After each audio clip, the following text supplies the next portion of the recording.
family of 8. There's got 4 brothers and 1 younger sister. And I grew up in a religious family. I grew up in a family. We went to church on Sunday. And from Monday to Saturday, we live a whole different lifestyle, as the other guys were sharing before in their testimony. And when I was about 13 years of age, this is when a lot of things got introduced to me. We moved into a place called Sandringham. And Sandringham, this is where my brother started meeting a lot of guys on the streets. And there was also another group of young guys amongst those guys. And I used to roll around with these young guys, and we used to get into a lot of trouble. And that's when all the stealing came in. That's when all the tagging, it starts from little things. And drinking and alcohol and smoking and all this stuff started opening up to me. And I got introduced to this at a young age, and I started following that pathway. I always wanted to make a name for myself. And so what I did is, when I was at school, I always got myself into trouble, always got myself into fights. And I went to Mount Albert Grammar School when I was third form, when I was 13 years of age. And I didn't last a year there. Ended up getting kicked out of Mount Albert, And then after Mount Albert Grammar School, I ended up at Avondale. And Avondale was a West Side school, so everybody there didn't like me because I was from Central. And so I actually tried to stand my ground and try to make a name for myself as always. And I ended up getting kicked out of that school as well. Got myself into trouble, got myself into fights, and so forth. And then I ended up at Linfield College, which is just down the road from here.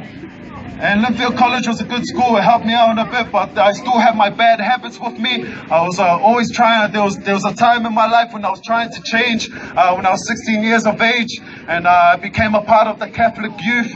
And me and my brother started joining this, and we really wanted to change, but we weren't really changing in that church or changing in that youth. Because every time we'll go there, we'll still drink, we'll still smoke, we'll still get into a lot of trouble. And all our bad habits was just catching on to us. And it came to a point in my life there were times I started thinking about church, I started thinking about my own life, and I started thinking about my life 5 years from now. I started picturing my life 5 years from now, 5 years down the road. And when I looked at my boys and looked at my friends, they were all doing the same thing, and drinking, smoking, and clubbing, and so forth. And it was the same thing every week. It was the same story, and it was just a cycle that was happening all the time.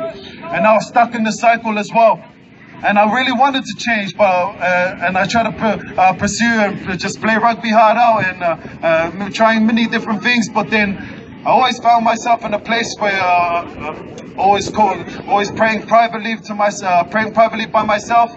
And one time my auntie came from Australia, and she took us to the Potter's House Church. And at first I just didn't think much of it, because I was brought up a Catholic, and so I was a strong Catholic at heart.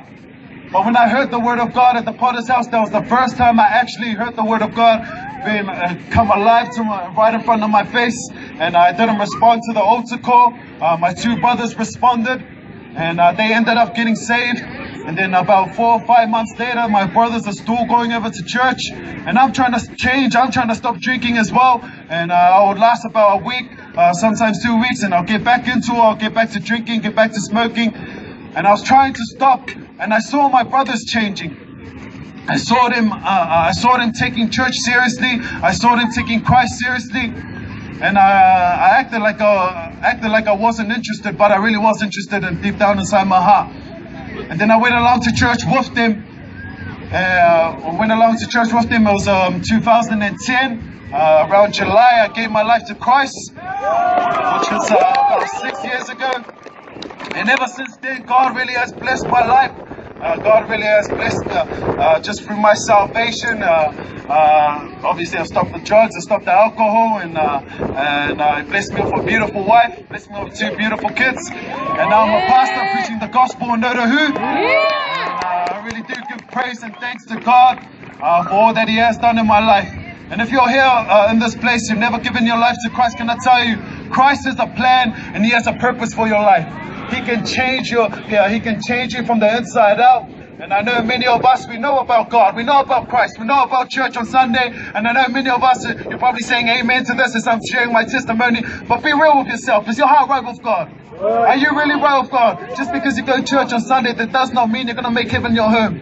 And I want to encourage you that you will give your life to Christ, that you will turn to Him. He can set you free from your sin. You can make heaven your home, and you can turn another direction from the direction you're going now. Amen. God bless you all. Praise God, that was Pastor Taufa. Let's welcome the drama team as they come tonight.